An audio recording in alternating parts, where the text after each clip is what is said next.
Clinic திறக்கிறதுக்கு முன்னாடியே வந்து உக்காந்துட்டீங்களாமா? மேட்ரு கொஞ்சம் அர்ஜென்ட் டாக்டர். என்ன அப்படி என்ன அர்ஜென்ட்டு? எங்களுக்குன்னு பார்வை நேரம்னு ஒன்று இருக்கா இல்லையா? கண் டாக்டருக்கே பார்வை நேரம் தான், நான் எங்கே போகிறது டாக்டர்? அது விசிட்டிங் ஹவர்ஸு. சரி சொல்லுங்கள் என்ன? ஒய்ஃப் உப்புமா செய்கிறாங்க டாக்டர். அது நான் வந்து சரியாக கவனிக்காமல் கேசரின்னு நினச்சி சாப்பிட்றேன் டாக்டர். பெரிய ஆபத்தாகிடுமோன்னு நினச்சி கண்ணை செக் பண்ண வந்து டாக்டர். கேசரிக்கு உப்புமாவுக்கும் எவ்வளோ வித்தியாசம் இருக்குது, அது கூட உங்களுக்கு தெரியல? இல்லை டாக்டர், ஒரு ஓரமாக கொஞ்சம் சர்க்கரையை வச்சு பிளேட்டில் நடுவில் வச்சாங்கன்னா அது உப்புமா டாக்டர். அதே சர்க்கரையை அந்த உப்புமாவோட கலந்து என்ன பண்ணாங்கன்னா கேசரி ஆகிடுது டாக்டர். பெரிய வித்தியாசம் இல்லை டாக்டர்.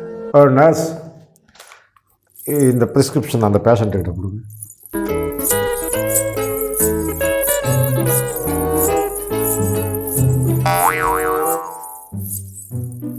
சரி சொல்லுங்கள். இப்போ நான் உட்காந்துருக்கேன், உங்கள் கண்ணுக்கு நல்ல தெளிவாக தெரியுதுன்னா? நீங்கள் ஓரளவுக்கு தெளிவாக தான் டாக்டர் தெரியுறீங்க.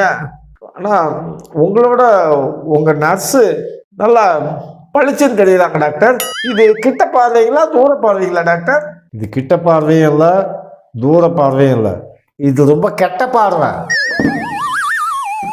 இதுக்கு என்ன தீர்வு டாக்டர்? ஒரு வழி இருக்கு. என்னது? உங்கள் ஒய்ஃப் ஃபோன் நம்பர் கொடுங்க. ஐயோ டாக்டர், அந்த அந்த நர்சம்மா என் தங்கச்சி மாதிரி டாக்டர், என் தங்கச்சி மாதிரி.